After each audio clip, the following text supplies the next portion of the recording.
Okay. So, I don't know. If you have earbuds in or headphones on, I'm hearing Cardinals.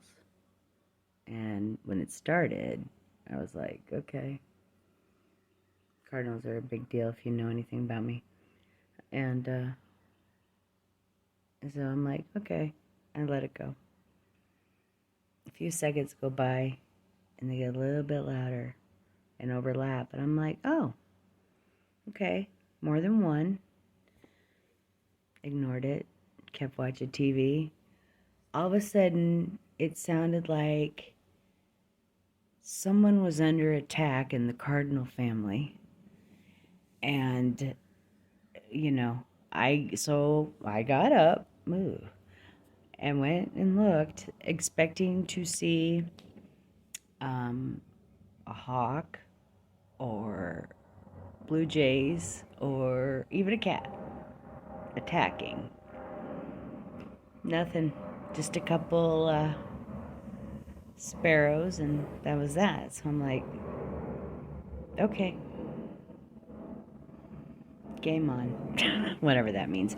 Anyway, so then I was thinking about, I didn't want to go live because I don't know that I'll post this. I know most people don't read my stuff or listen to my stuff or watch my stuff, which is totally fine. I don't watch anybody's stuff either. So, uh, thought, thought. But, so anyway, I'm just recording this on my phone. I may or may not post it. It doesn't fucking matter. Anywho, but I was thinking, I often think about death. And I know you guys think that's morbid, but put it this way, I live alone. The only time I talk to anyone is if I'm at work. Mostly. I'd say 97% of the time is the only time I talk to people. Is when I'm at work. So the time I'm home, it's me, myself, and I, unless I record one of these. Did I already say that? I know I thought it. Anywho. Um, what's my fucking point? I know what I want to say. It just was more eloquent the first time it flowed through my brain. So, but I was thinking about how, you know,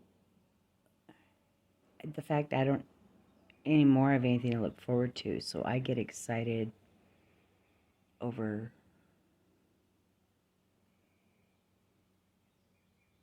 payday. And that lasts about a couple hours until all the money's gone because I paid my bills. But I was thinking how I don't have anything to ever look forward to. The last time I looked forward to anything that I knew would have a positive ending was coming home from Australia. So that was 4 years ago. I don't really think I've had anything on that level that I've looked forward to since. Um, but I was thinking about the different times in our lives where we have our first moments of being excited about something that's going to happen. I think the biggest thing for a child is that they're aware of visually is Christmas. And that feeling of anticipation and, uncertainty, is Santa finally going to bring me that pony? I've been so good. Well, I haven't, but he doesn't know that. Or if you're like me and you get lucky and get a guilty dad who feels bad for cheating with men on his wife and beating his children because he had a bad day. That guy, he gave good Christmas gifts. Yeah. But like the best Christmas gift he gave me was my first stereo. I would say him and mom got it, but mom wasn't working, so it was him. Anyway, that was the same Christmas that he beat me on Christmas Eve because I woke him up, or he heard me in the living room before the sun came up. And he came into the living room naked, holding a pillow in front of his genitals. And I don't know if he hit me, but the things he said to me were equally as ugly. You know, he probably called me a little spook or something, told me to go to bed. And so and the only reason I remember it that clearly is because on a home movie, he thought it would be cute because I was mad. I mean, I was hurt that I got yelled at on Christmas morning by my naked father. And so at one point, he had pointed the 8mm at me, and you see me pissed off, 8-year-old or whatever I was, probably 9. And I don't remember that this is how it happened, but I can hear his giggle. He had a very evil giggle when he was making fun of me, and the camera pointed me and him giggling at my pouty face, and I got up and went to my room. And so anytime we had movie night, this has completely gone off the rails, by the way, not what I planned on talking about, but might as well finish the story. So when we would have movie nights, when we would get a new snippet of 8mm or talked him into, running the projector for us, because we didn't have cable. Even if cable had been around, which at this particular time that I'm talking about, that I was aware of, there was no cable. We had an aerial on top of the house, and so did everybody else in the neighborhood, and no one had VCRs. So if you wanted extra entertainment, you begged your father to either do a slideshow or let's look at home movies. Oh, it's all coming back to me. None of this was planned. This is all off the cuff. Because I can't do anything planned. Anyway, I gotta finish the story. So when we would have movie night, and this scene of the movie would come up, he always had to make a hateful comment while he giggled. But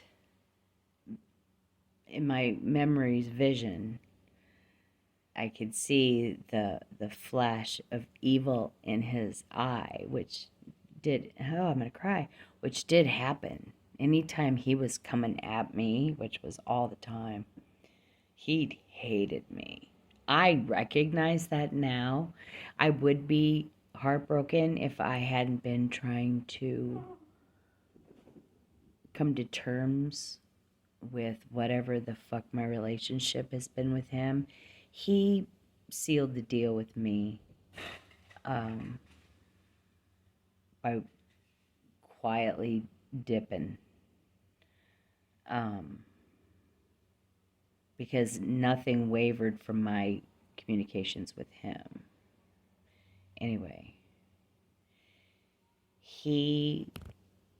my mom also told me that when Brian was born, and they knew they were having a boy, obviously, because Brian was born,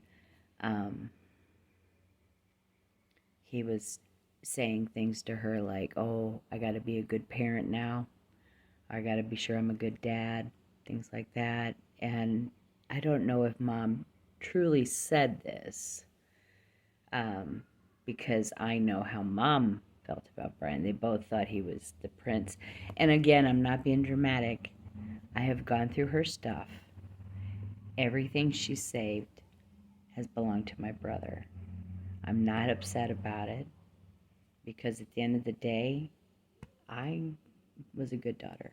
But I digress.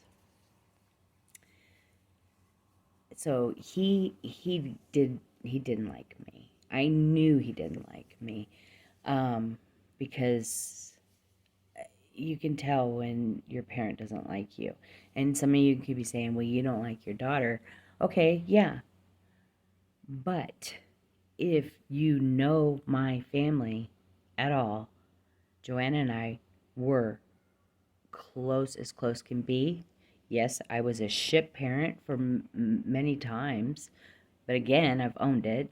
And again, I'm going off the rails. But there's so many things I don't even be able to talk to, so deal with it.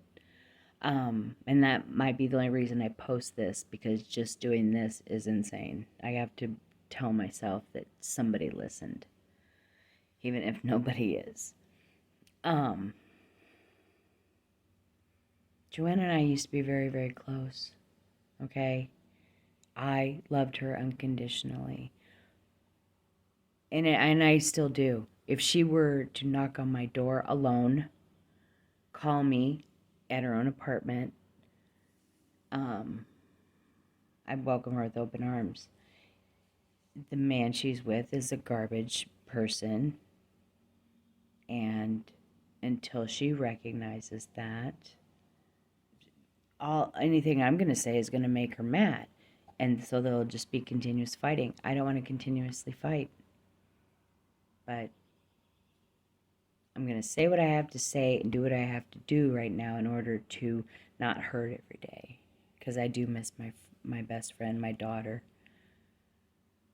But I've also learned from, it's all coming full circle, from the abuse I suffered from my father, that, and other alcoholics in my life, that I don't have to listen to it. Just like you don't have to watch this. You can walk away. No one's trapped, unless you literally are. But in life, generally, people are not trapped. If you're in a marriage and you're unhappy, get out of it. Okay? If you have an abusive adult child, or if you're an adult child who thinks that your parent's abusive, you don't have to take it. Walk away. Okay? Don't talk for a while. Maybe space is what is needed. Maybe space will keep you from coming back together. It doesn't matter. My father and I have been on again, off again since he left my mother. Okay? Everybody knows I have a big mouth, hence this. And so Mom always knew what Dad was doing if I talked to Dad. Dad mostly knew what was going on with Mom. Because little Jen missed her parents being together when she was still living in fantasy land that they were a healthy couple. This was a long time ago. So yeah, I would tell her about him and him about her. Let them both tear each other apart and let it just... Because I can't disagree with anything either of them were saying, because they were both right. I don't know what my point is anymore. Point is, I have no purpose to life. There is nothing for me here. I no longer have anything to look forward to. There are no milestones in my life other than some fucking ancient birthday that I don't want to have. I don't want to live to be older than this. I don't want my parts to fall off any more than they already have. I'm ready to go. I'm not making it happen because I think it's going to be hard enough for my son. And I think it would be even harder if I were to be the one to put the kibosh on this. And if you know anything about me, this has been a topic since I was able to speak, So in some sick way, it's my blanket. So only a mentally ill person would understand what I'm saying, and the rest of you are in denial. I have no idea what my point was. When my thoughts are fresh and come organically, like the story I told that came out almost perfectly until I, saw something shiny. My original thoughts are usually pretty on point, and so they'll just, I probably how a music composer. Yeah, I am comparing myself because I don't think I'm an idiot, and I do think I compose well when it comes to writing a story or a joke, which the first time around is beautiful, but my brain has never been equipped to remember a fucking thing. Anyway, what was I talking about? I'm not even that stoned. I'm mostly tired. It was just a hard day. It's been a hard week, and yeah, it was a really hard day. Should I have put up with the abuse and the neglect and stayed in Australia? Sometimes I wonder, just because there, maybe I would have found something to do.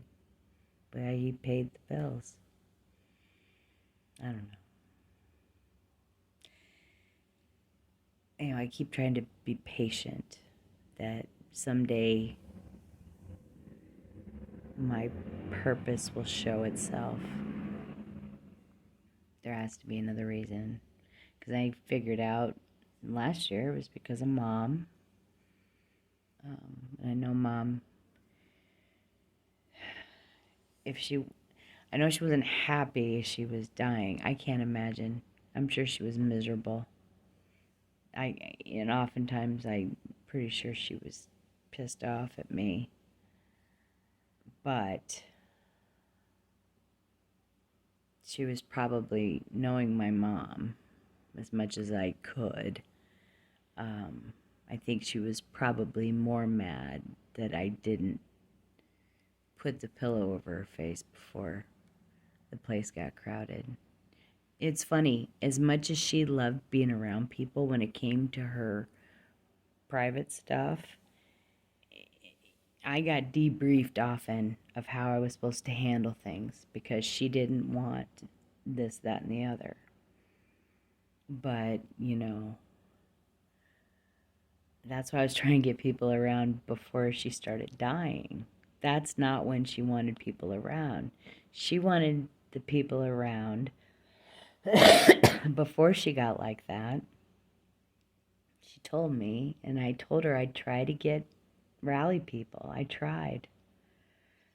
I even made a nasty video talking to you, and you know who it is because you acknowledged it.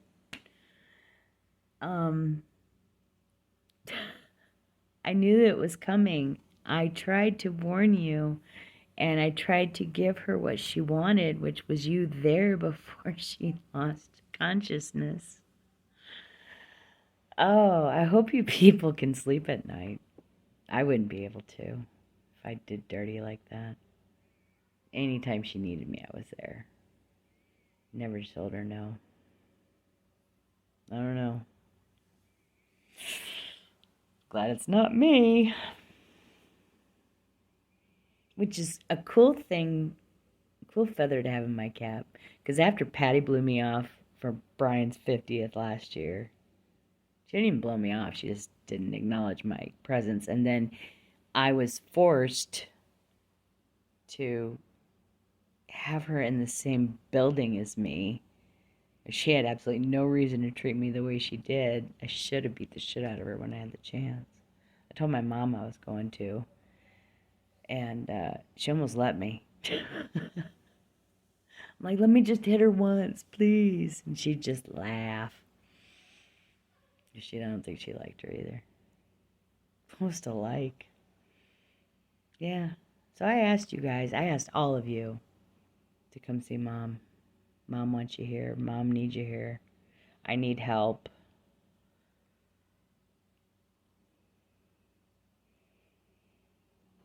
Couldn't get you out of my fucking apartment, though, for that last week.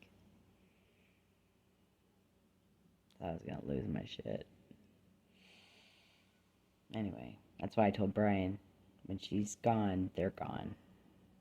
No point. I don't have to be nice anymore. I don't know if I'll post this. I'll probably think about it. I might just, maybe I'll just put it on my YouTube. Nobody looks at that either. Something to think about. I miss my stepdaughters. I miss them very much. Think about them almost every day. Because Ella's 20 or 21, which would make Georgia, would she be 24? I think. Which would make Caitlin 26. I don't know. I miss them. I miss them a lot. I miss them. I've never missed him. Sorry. I just don't. But I miss the girls. But it wasn't for them to make me have a good life. So I'm going to quit talking now. And we'll see. I might just delete this. Peace.